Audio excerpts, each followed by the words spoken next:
What are my 12 rules for texting when it comes to being effective in terms of both attraction as well as dating?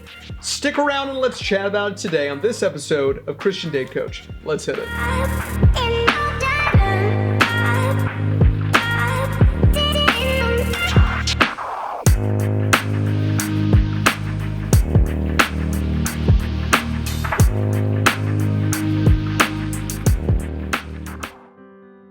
What's up, guys? I hope you are having a wonderful day so far. My name is Dr. Phoenix Singh. Thank you so much for joining me today for this episode of Christian Date Coach. You guys know me. The thing that I care most about, in addition to y'all and the Lord, is evidence-based practice. Evidence-based practice is everything to me, right? If the research says it, I'm significantly more likely to believe it, provided there's strong methodology, provided that there's a theoretical basis behind the findings that I can follow, and provided that the findings have been cross-validated, I'm a happy camper, all right? Now, when it comes to texting and rules for texting, I can tell you that I have heard absolutely everything under the sun. I have been asked so many times via emails from you guys, via friends, members of the congregations that I work with on a weekly basis.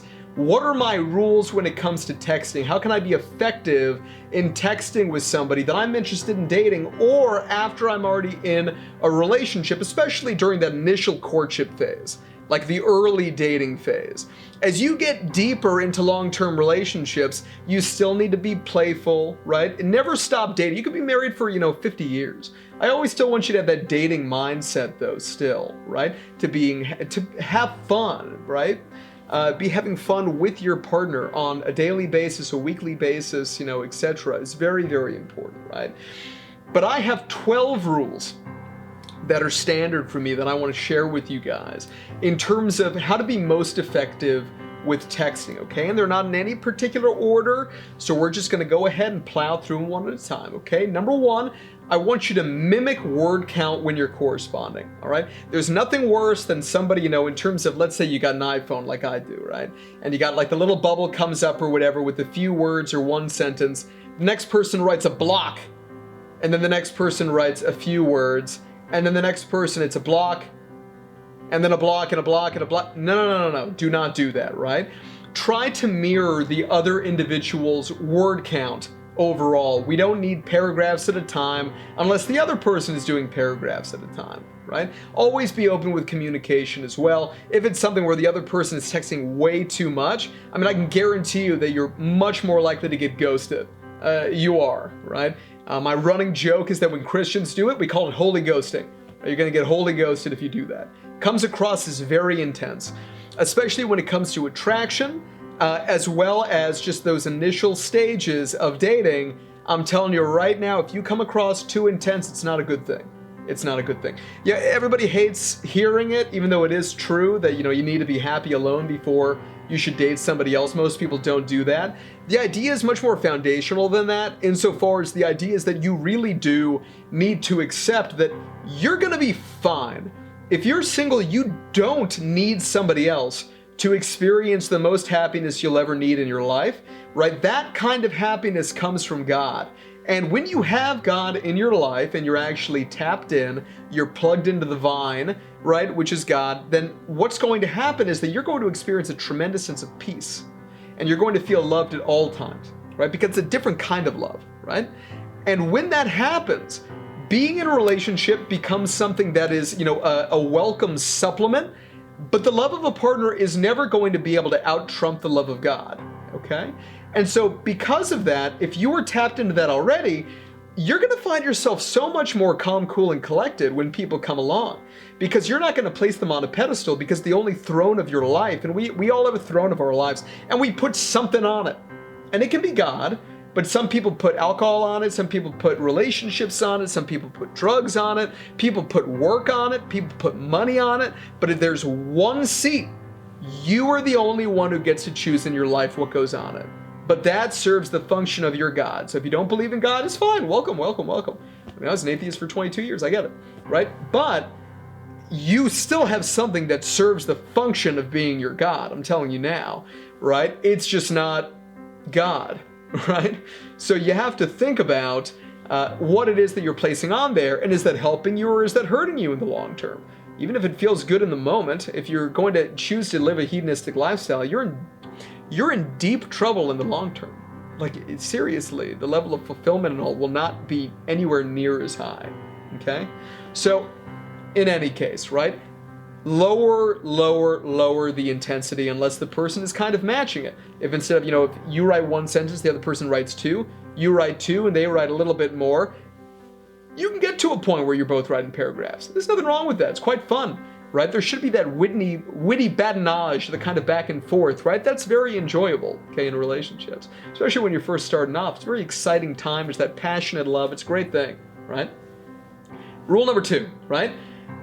Notice that when somebody uses all lowercase letters, that has been found to suggest the person is very relaxed when they're speaking with you, right? If you see something that's like very proper, and this is number 3, right? Proper grammar and punctuation, so like, capital at the beginning, like there's nothing weirder than a period at the end of a text, of like a one-sentence text. That's like odd, right? And what you see is that people who do that, if you end up, kind of doing personality tests and all of them, proper grammar and punctuation means the person usually is much more conservative and they're much more of a traditionalist. Some people take that as meaning that the person is stuffy, etc. There's no need to think like that. It's just that the person may be different than you in that regard, in that personality trait, and that's perfectly fine. We'll talk in another video in the series that if it's already been released, I'll link with a card up above or in the description below. That is all about kind of these sorts of topics about dating your opposite and do opposites attract and these things. It's an important topic to discuss. Okay, that's number 3. Number 4, something that works really well when you're signing off from a text conversation instead of just like letting it die, some kind of like a coded sign off, right? Something cute, something clever in lieu of like names, right? Are, playful and attractive. So for example, if if your partner, the person you're interested in is something like, it's like, oh, I have a super secret meeting or whatever that I need to go off to right now. Okay, then you can respond or whatever and being like, all right, super spy, I'll catch you when mission accomplished. Or something like that, right? Something cute like that, something playful works very well. Again, especially at the beginning of the relationship, it's very important. Levity is very important there. Okay, so that's number 4. Number 5 is if you can't talk, that's fine, but don't just say can't talk or in a meeting or something. Always, if you can't conversate at that moment, specify when you can. Specify when you can talk, all right? So it's like heading into a meeting now, but we'll be out at 2:30. Whatever it is, right? Or like out now, but can't wait to talk to you tonight, free after 7, right? Make it specific.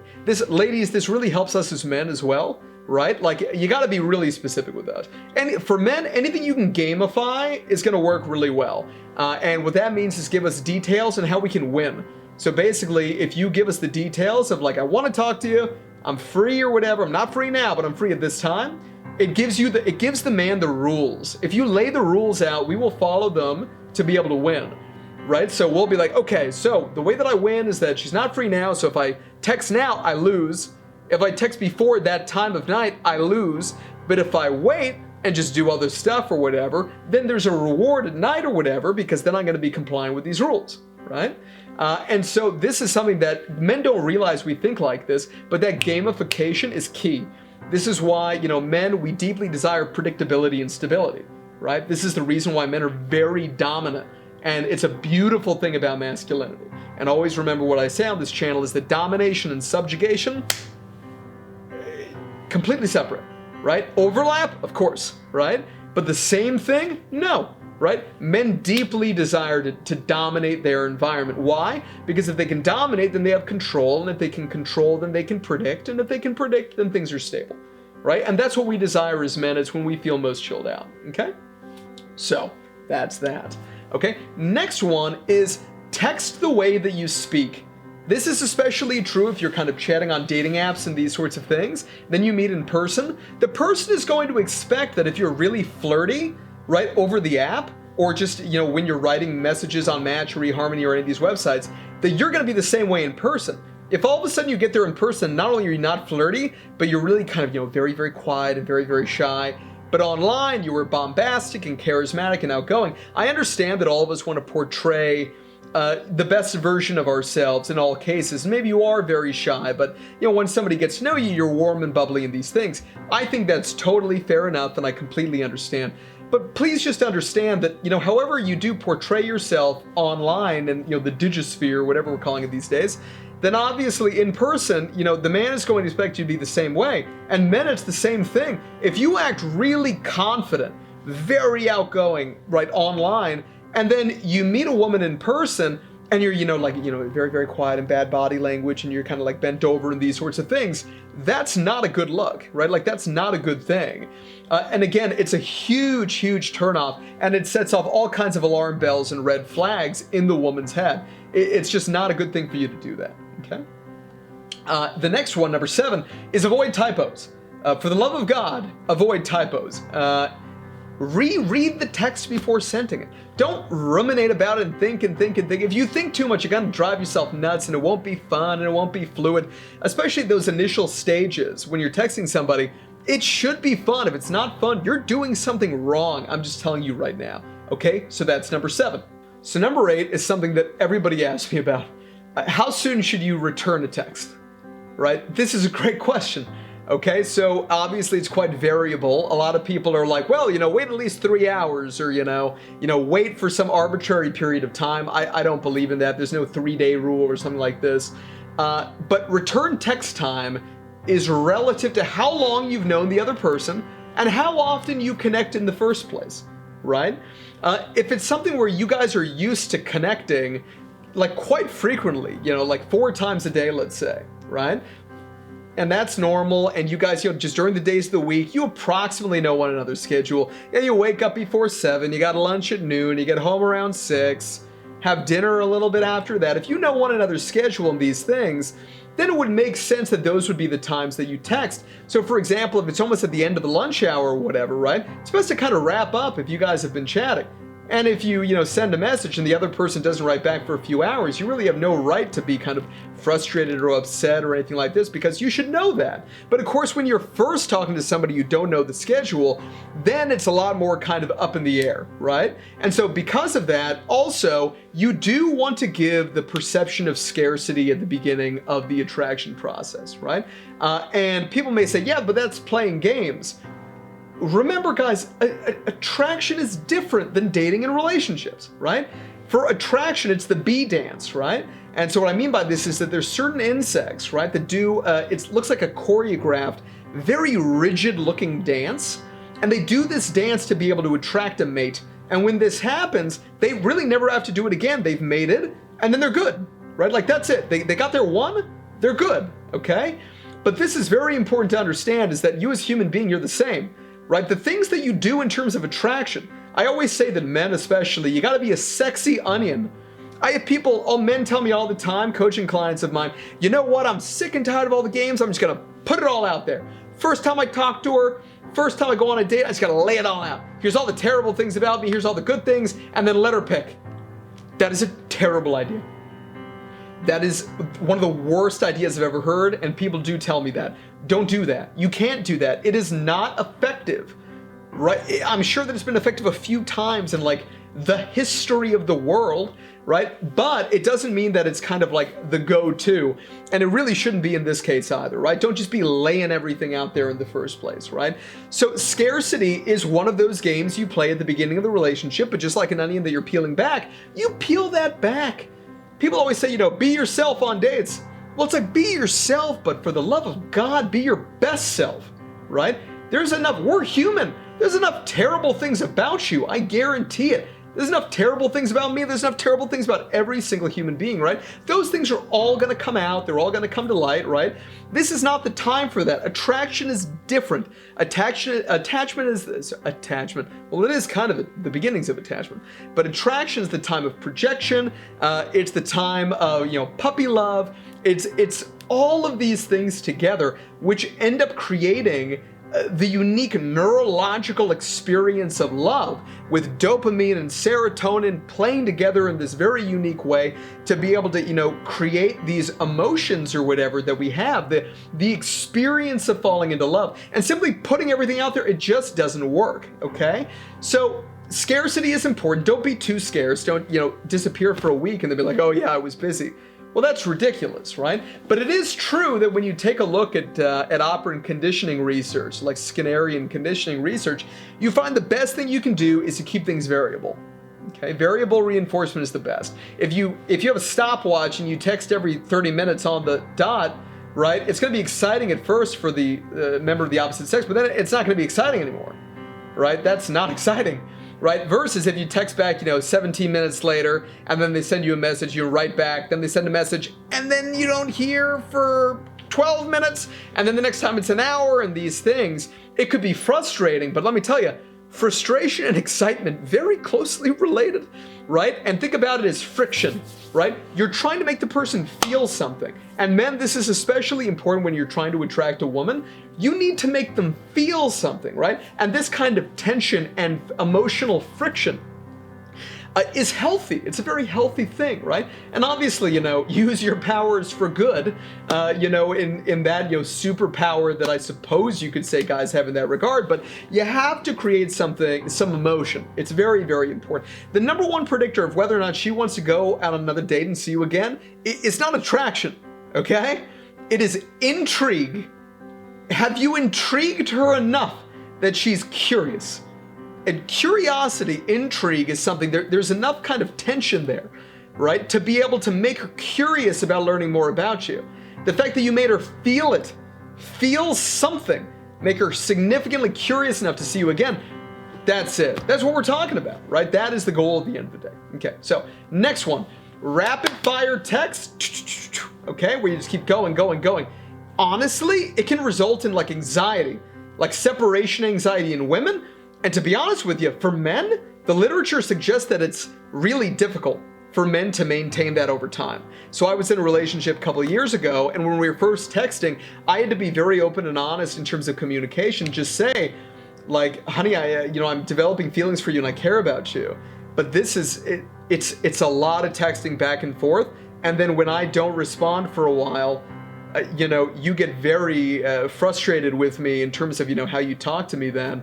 And, where are you? What are you doing, etc. But I mean, I have a life. I have to take phone calls. I have work during the day. These are the hours or whatever that I'm around. But during this other time, I mean, I can't be doing back and forth. I mean, me personally, y'all, I really prefer, FaceTime or phone calls because it adds the nonverbal elements and we don't have that in the texting, okay? So it's just one of these things, though. A lot of people, they only have time for text or they're working and they just want to feel the companionship. I completely understand it, right? But at the same time, please know that if your man is doing that initially, the likelihood he's going to be able to continue it longer in the relationship is pretty low. You should just know that, right? And initially he could be doing it just because he's trying to demonstrate, care for you and make you, kind of care for him as well, etc. But over time, that's very difficult for a man to maintain. And it's not that we don't care about you. That's not why we're, not going to be writing back all the time in this kind of stuff. I never want you to think that, okay, ladies? So, next one, don't use terms such as like XOX, so like hug, kiss, hug, or love, like LUV, in the sign-off, unless you would tell the person you love them in person, okay? If you text anything, make sure it's something you would tell them in person, all right? Otherwise, that is, again, we talk about games and these things, that is not a game to play. There's some games to play, okay? But that is one not to play. Okay, it is really bad to play with somebody's emotions. Men, especially you, right? Especially us, right? To be able to say like love you or XOX and these things, and then in person or whatever, like you don't have very strong feelings for the person or you're really ambivalent about them or unsure about them, you should not be using phraseology like that, okay? Do not use terms like that. It's not appropriate, okay? The next one is in terms of like ellipses, meaning like ... Okay, listen. Max 3 dots in an ellipsis. If you say something, there's 3 lines of dots afterwards or a whole line of dots, it drives people crazy. I'm just telling you right now. Guys, right, or women are going to read into it and be like, oh my gosh, what is he thinking here? And ladies, if you do it, the guy's going to think that it's like an over-the-top move. So just don't do it. If you want to use an ellipsis, 3 dots, okay? Now keep in mind that the ellipsis can be interpreted different ways. Some people, like if I say like, okay, ... that you may mean like that there's kind of nothing more to be said, or you're opening, the door for the other person to say something. But it can also be read as the following phraseology is like, okay. It can be read like that. I'm just telling you, that's how I read ellipses. Right? So when I see ... I think the other person is upset or anxious or whatever it is. Again, it's the reason I hate texting, right? Relative to a phone call or FaceTime. Because sometimes you just don't know what to read into it. And it's that permanent text log that's there so the person can ruminate about it. Please don't sit around ruminating about text. I know it can be really hard, okay? The final punctuation comma that I've got, my final rule, at least initial rule for y'all, maximum, 2 exclamation points per text, okay? Don't have like a 3-sentence text and it's just like, 10 exclamation marks and 3 exclamation marks, then another exclamation mark. Intensity is not good, okay, during attraction. Especially men should not be using exclamation marks.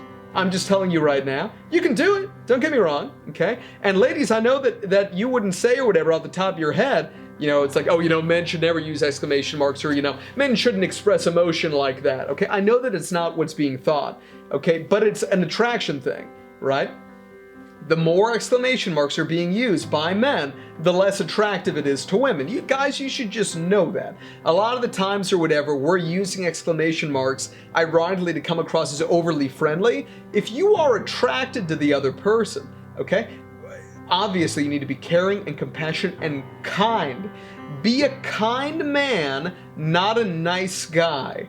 There is a world of difference. And if you ask any woman, okay, I've interviewed hundreds of women at this stage, right?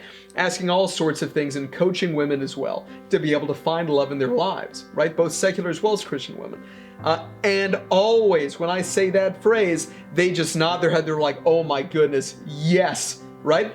They don't want a nice guy. Okay, they want a kind man. They want a grown man who has made the decision that he knows who he is.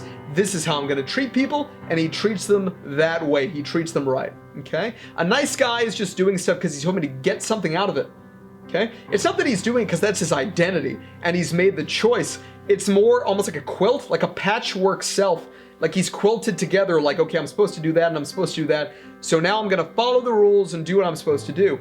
The kind man has really thought these things out and has made the volitional determination that this is how I'm going to act, okay? Ladies, it's totally fine for you to use exclamation marks. Don't use a whole bunch of them together, okay, because it seems over the top. And don't, if you have like 5 sentences or something, don't everything exclamation mark it. But in general, exclamation marks are fine. When we talk about nonverbals in other videos, we're going to be talking about eyebrow flashes. Like this eyebrow flash is fine because my eyelids are closed. But if I go like this, like, hey, how are you? I seem crazy, okay?